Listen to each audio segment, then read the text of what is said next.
নমস্কার। যেহেতু কাল জগদ্ধাত্রী পুজোর অষ্টমী পুজো, তাই মা যেহেতু স্বয়ং জগদ্ধাত্রী, তাই আজকে মাকে নিয়ে বলবো। তাই চলুন আগে মায়ের প্রণাম মন্ত্রটি সবাই মিলে স্মরণ করি। জননী শারদাং দেবী রামকৃষ্ণং জগদ্গুরু পাদ পদ্মে তয়োঃসিতা প্রণমামি মুহুর্মুহুঃ।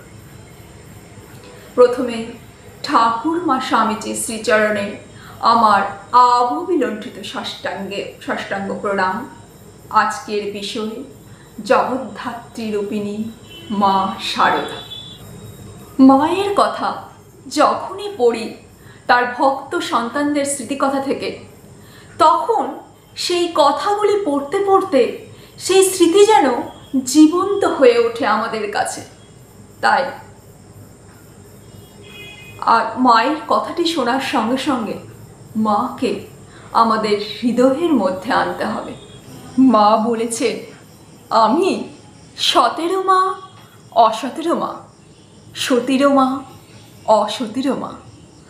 মা আমাদের সবার মা, সত্যিকারের মা। মা বলতেন, ভাঙতে সবাই পারে বাবা, গড়তে পারে কজনে। নিন্দা ঠাট্টা করতে পারে সবাই, কিন্তু কি করে তাকে ভালো করতে হবে তা বলতে পারে কজনে। জয়রামবাটির নিকটবর্তী গ্রামের এক বাল বিধবা ক্ষণিকের সামান্য ভুলে গায়ে কলঙ্ক মেখে বসে। সারা গ্রাম সেই সময় তার নিন্দায় মুখর হয়ে যায়। মা কিন্তু বাল বিধবার লজ্জায় মরমে মরে যায় আর ভগবানের কাছে প্রার্থনা করতে থাকেন, ভগবান দুঃখিনীর দিকে একটু মুখ তুলে তাকাও। দৈবক্রমে মায়ের কৃপায় এক জমিদার সন্তান গোটা ঘটনাটিকে মিটমাট করে দেন। মা সেই সন্তানটিকে আশীর্বাদ করে বলেন, বাবা দুঃখিনীকে বাঁচিয়ে দিয়েছ, রক্ষা করেছ শুনে আমার প্রাণটি ঠান্ডা হয়েছে, ভগবান তোমার মঙ্গল করবেন। শ্রীমা সত্যি পারতেন পাপকে ঘৃণা করে পাপীকে, আমাদের মতন পাপীকে কোলে টেনে নিতে। ঠাকুর মাকে বলেছিলেন, কলকাতার লোকগুলো অন্ধকারে পোকার মতো কিলবিল করছে, তুমি তাদের দেখো। জ্ঞান বৈরাগের চেয়ে একটু শান্তি, স্নেহ এবং ভালোবাসার আশাতেই মানুষ মায়ের কাছে বেশি ভিড় করত। সেই সব ভক্তরা যারা মায়ের কাছে আসতো, তাদের সেই সময় নানা রকম প্রকৃতি। তাদের ভক্তির উচ্ছ্বাস কখনো কখনো পাগলামির নামান্তর হয়ে দাঁড়ায়। কেউ এসে হয়তো মায়ের পায়ে মাথা ঠুকে দিল খুব জোরে, কেউ বা মায়ের বুড়ো আঙ্গুলে কামড়ে দিল প্রণাম। উদ্দেশ্য একটাই, কামড়ে দিয়ে, মায়ের পায়ে কামড়ে দিয়ে মা যেন সেই ভক্তটিকে বেশি মনে রাখেন, সেই জন্য একটাই উদ্দেশ্য ছিল যে মা তাকে মনে রাখবেন। কেউ হয়তো প্রণাম করতে করতে এসে দীর্ঘ প্রাণায়াম ন্যাস করে পূজা শুরু করে দিল মায়ের। ওদিকে মোটা চাদরে সর্বাঙ্গ আবৃতা মা গরমে গলদঘর্ম হচ্ছে। মা এইসব ভক্তির উপদ্রব সহ্য করতেন হাসি মুখে। প্রতিদিন প্রাণ ভরা আকুতি নিয়ে অপেক্ষা করতেন ভক্তদের জন্য। মাঝে মাঝে শোনা যেত মা অনুচ্চ স্বরে আন্তরিক আহ্বান, ছেলেরা তোরা আয়। তাই এমন কোনো দিন ছিল না যে মায়ের কৃপা বর্ষিত হতো না। কোনো না কোনো সন্তান জননীর আকর্ষণে মায়ের দুয়ারে, মায়ের পদ্মে আসতই। অনেক অশুদ্ধ চিত্ত ভক্ত এসে মাকে প্রণাম করে, আর তাদের স্পর্শে মায়ের শরীর অসহ্য জ্বালা যন্ত্রণা হয়। কিন্তু পাছে এই ধরনের ভক্তদের তাকে প্রণাম করবার সুযোগ থেকে বঞ্চিত করা হয়, সেই আশায় মা সেবকদের নিষেধ করে দিতেন তার কষ্টের কথা স্বামী শারদানন্দ মহারাজকে না বলতে। ভক্তদের জন্য মায়ের এই কষ্ট দেখে গোলাম মা একবার অভিযোগ করেছিলেন, তোমার যেমন হয়েছে, যে আসবে মা বলে অমনি পা বাড়িয়ে দেবে।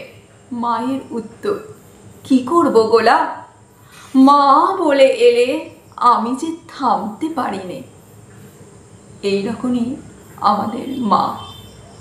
মা এই নামটি বলে ডাকলে মা কাউকে কখনো ফিরিয়ে দেন না। ঠাকুর একবার মাকে বলেছে, তিনি আর কি করছে, মাকে করতে হবে অনেক বেশি। শ্রীমা পরবর্তীকালে অনেক বেশি কাজ করেছেন পরম যত্নে এবং নির্গুণভাবে।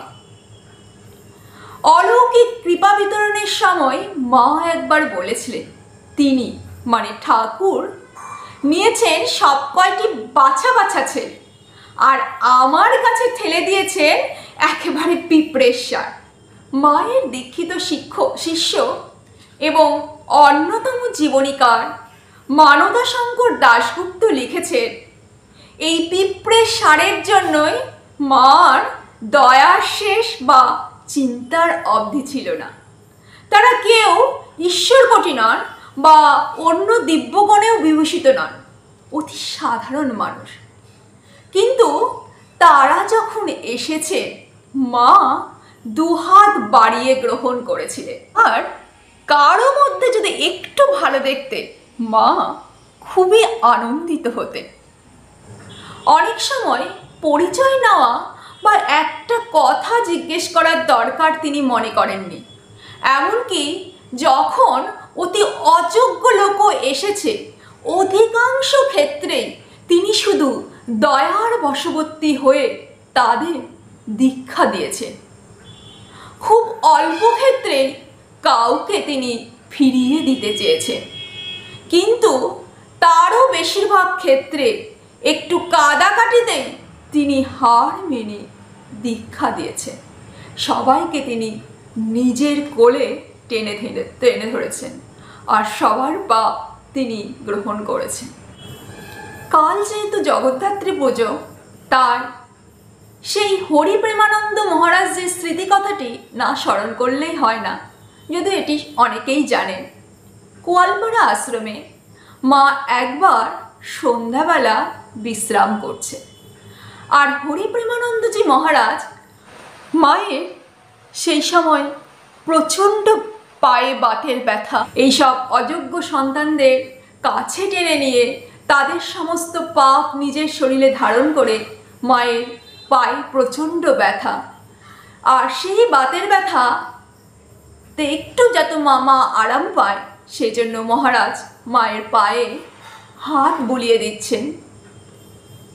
তিনি যখন পদসেবা করছেন, সেই সময় তার মনে একটু সংশয় জন্মায়। তিনি ভাবতে থাকেন, আমরা তো এনাকে মা রূপে, মা জগদ্ধাত্রী রূপে কল্পনা করি, কিন্তু জগদ্ধাত্রীর এইরকম শিরা বের করানো পা কি হতে পারে? এই ঘটনাটি যখনকার, তখন মায়ের বয়স অনেক। মা সকলের পায়ে গ্রহণ করতে করতে মায়ের পাটি জীর্ণ শীর্ণকায় হয়ে উঠেছেন। আর মহারাজ ভাবছে, মা যদি সত্যি জগদ্ধাত্রী হয়, তাহলে মায়ের পাটি কেন এইরকম শীর্ণকায় হবে? এটি মহারাজ মুখেও কিছু বলেননি বা কোনোভাবেও প্রকাশ করেননি, কেবল মনে এই কথাটি ভেবেছেন, জাস্ট অনুভব করেছেন। এতক্ষণ যার পাদসেবা করছিলেন, মহারাজ দেখেন এটি কোনো বৃদ্ধার জীর্ণ শীর্ণকায় পা নয়, এটি কোনো যুবতী নারীর সুকমল পদযুগল, আর স্বর্ণময় নূপুর এবং আলতা রঞ্জিত দুটি চরণ। তখন তিনি ভয় পেয়ে মায়ের মুখের দিকে তাকিয়ে দেখেন ত্রিনয়না নানা অলঙ্কারে শোভিতা জগদ্ধাত্রী মূর্তি। তার সর্বাঙ্গ দিয়ে বিচ্ছুরিত হচ্ছে এক জ্যোতি। সেই জ্যোতিতে প্রেমানন্দ মহারাজ জ্ঞান হারালেন। তারপর যখন জ্ঞান ফিরেছেন তখন তিনি বলছেন, মা তাকে ডাকছেন আর বলছেন, হরে কি হলো? এই তো আমি। এই হলো মায়ের জগদ্ধাত্রী রূপ। আজ এখানে। জয় মা, জয় ঠাকুর, জয় স্বামীজি।